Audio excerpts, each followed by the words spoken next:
अस्सलाम वालेकुम। उम्मीद है आप सब खैरियत से होंगे। आई एम डॉक्टर अरूज हमज़ा। आज हम फिर एक नई मालूमाती टॉपिक के साथ आपके पास आए हैं। उम्मीद है वीडियो के एंड तक आपको इससे बेहतरीन रिलेटेड इन्फॉर्मेशन मिल सकेगी। और अगर अभी तक आपने हमारा चैनल सब्सक्राइब नहीं किया तो आप उसको सब्सक्राइब कर लीजिए और साथ ही बेल आइकन का जो बटन है वो दबाने से आपको हमारी वीडियो बहुत जल्दी और फ्री में देखने को मिलेगी। आज हमने जिस मौजू पे बात करनी है वो है सेरिब्रल पाल्सी। सेरिब्रल पाल्सी क्या होता है, जिसे हम आम तौर पे सीपी कहते हैं या जहनी माजूरी कहते हैं, वो क्या है, ये किस वजह से होता है और इससे हम कैसे बचाव इख्तियार कर सकते हैं। सबसे पहले अगर हम सेरिब्रल पाल्सी की बात करें तो इंसानी दिमाग के अंदर जो सेरिब्रल कॉर्टेक्स होता है वो हमारी मुख्तलिफ तरह की बातचीत करने की, मूवमेंट से रिलेटेड, हमारे जितने भी आप ये समझेंगे प्रोसेसिंग सिस्टम जो होता है वो कंप्यूटर की तरह का, तो हमारे ब्रेन का जो प्रोसेसिंग सिस्टम होता है वो हमारे पास सेरिब्रल कॉर्टेक्स होता है। उसका अगर किसी भी वजह से, जैसे बच्चा जब पैदाइश हो रही होती है या इंट्रायूट्राइन ग्रोथ की वजह से, अगर प्रॉपर दिमाग को ऑक्सीजन की सप्लाई नहीं मिल रही, किसी भी वजह से जो रुक गई है, चाहे वो कुछ सेकंड्स की हो, या जिस तरह नॉर्मल डिलीवरी के दौरान बच्चा ज़ोर लगाता रहता है और वो नहीं डिलीवरी हो पाती, या बच्चे की पहली क्राई जो हमारा फर्स्ट प्रिमिटिव रिफ्लेक्स होता है क्राइंग, अगर वो डिले हो गया है फर्स्ट ऑफ ऑल, क्योंकि जब बच्चा क्राइंग करता है और पहले इस तरह हिचकी भरता है तो हिचकी भरने के साथ उसके लंग्स खुलते हैं, पहली सांस उसके अंदर जाती है, तो क्राई करना is a really ah first life का जो साइन है वो क्राइंग, वो डिले होने की वजह से सेरिब्रल पाल्सी हो सकता है। अच्छा, सेरिब्रल पाल्सी कितने लोगों को हो सकता है पाकिस्तान के अंदर, इसकी रेशो क्या चल रही है, तो 1000 में से 4 बच्चे जो होते हैं वो इसका शिकार होते हैं। इसकी बहुत सारी मुख्तलिफ इकसाम हैं, जो मुख्तलिफ इकसाम हैं उनको या टाइप्स को हम डिवाइड करते हैं मूवमेंट की बेस के ऊपर। दूसरे नंबर के ऊपर हम देखते हैं कि कौन सा बॉडी का पार्ट इफेक्टेड है, उसकी बेस के ऊपर इसकी क्लासिफिकेशन होती है। तो अगर हम मूवमेंट के लिहाज से देखें तो इसमें स्पास्टिक होता है पैरालिसिस जो कि 70 से 80% तक होता है, डिस्काइनेटिक होता है जो कि 6% होता है,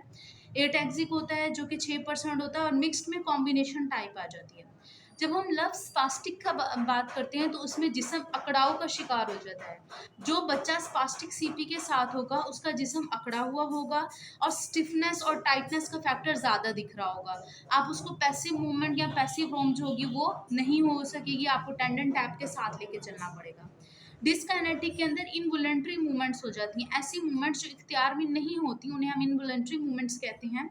एटैक्सिक के अंदर शेकी मूवमेंट्स होती हैं, बैलेंस ज़्यादा इफेक्टेड हो रहा होता है, या पोजीशन सेंस, जैसे अगर हम बच्चे को सीधा लिटाते हैं नॉर्मल बच्चे को तो एकदम अपने हाथ ऊपर खोल लेता है और पाँव खोल लेता है ताकि जैसे मोरो रिफ्लेक्स के वो गिरने लगा तो अपने आप को बचाने के लिए, तो वो चीज़ें इसमें नहीं होंगी और मिक्स्ड में कॉम्बिनेशन हो जाता है। अब हम बात करते हैं कि बॉडी पार्ट के लिहाज से कैसे होता है, तो ये डायप्लीजिक भी हो सकता है, हेमिप्लीजिक भी हो सकता है, क्वाड्रिप्लीजिक भी हो सकता है पेशेंट। तो इसके अंदर हमारे पास टाइप्स के बाद हम लोग ये बात करेंगे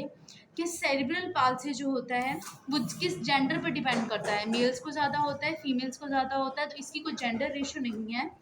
हाँ, कुछ मैटरनल और हमारे पास फीटल रिस्क फैक्टर्स होते हैं जिसकी वजह से ये ज़्यादा होता है। मैटरनल रिस्क फैक्टर्स में डायबिटीज़, अगर माँ ज़ियाबतीज़ का शिकार है और वो कंट्रोल नहीं है, चाहे वो गेस्टेशनल डायबिटीज़ है यानी हमल के दौरान उसको जो है वो डायबिटीज़ हुई है और वो कंट्रोल नहीं है, या फिर हाइपरटेंशन है, कोई भी चीज़ जो कि बच्चे को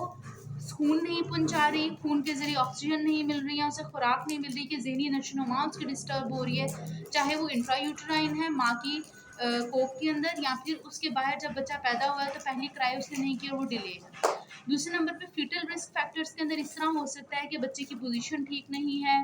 प्लेसेंटा प्रॉपर नहीं है, वो प्लेसेंटा जो कि माँ के जिस्म के साथ अटैच होता है जिधर से बच्चा जो है वो अपनी नरिशमेंट लेता है, वो ठीक नहीं है। तो इसके मुख्तलिफ तरह के फैक्टर्स होते हैं। इंशाल्लाह अगली वीडियो के अंदर हम आपको बताएंगे कि सेरिब्रल पाल्सी को कैसे हम इसके और डेवलपमेंटल डिले के दरमियान जो है वो डिफरेंस निकाल सकते हैं, क्योंकि बहुत सारे डॉक्टर्स जो होते हैं या बहुत सारे पेशेंट्स कहते हैं कि सेरिब्रल पाल्सी और जो डेवलपमेंटल डिले है उसमें फ़र्क क्या है, हमें कैसे पता चलेगा कि हमारे बच्चे के अंदर ये जो चीज़ है उठना बैठना चलना ये देर से आएगा या आएगा ही नहीं। दूसरे नंबर पे हम इसमें डिस्कस करेंगे कि इसका जो कॉम्पनसेटरी ट्रीटमेंट है, क्योंकि मुकम्मल इलाज तो नहीं होता, हाँ अलबत्ता जिस्म के जो हिस्सा या लॉस हो चुका है वो वापस तो नहीं आ सकता, लेकिन हम उसके ज़रिए कैसे सोसाइटी के अंदर ऐसे बच्चों को इन्वॉल्व कर सकते हैं, उनकी प्रॉब्लम्स को हल कर सकते हैं। दूसरे नंबर के ऊपर हम ये डिस्कस करेंगे कि क्या सेरेब्रल पाल्सी उम्र के साथ-साथ बढ़ता है या ज़हनी इसकी कमज़ोरी वक़्त के साथ-साथ बढ़ती है, या जितनी एक दफ़ा डैमेज हो गया वो उतना ही रहता है। उम्मीद है इस वीडियो से आपको बहुत सारी चीज़ें क्लियर हो चुकी होंगी। मज़ीद इन्फॉर्मेशन के लिए हमारी अगली वीडियो ज़रूर देखिएगा। तब तक के लिए फ़ी अमान अल्लाह।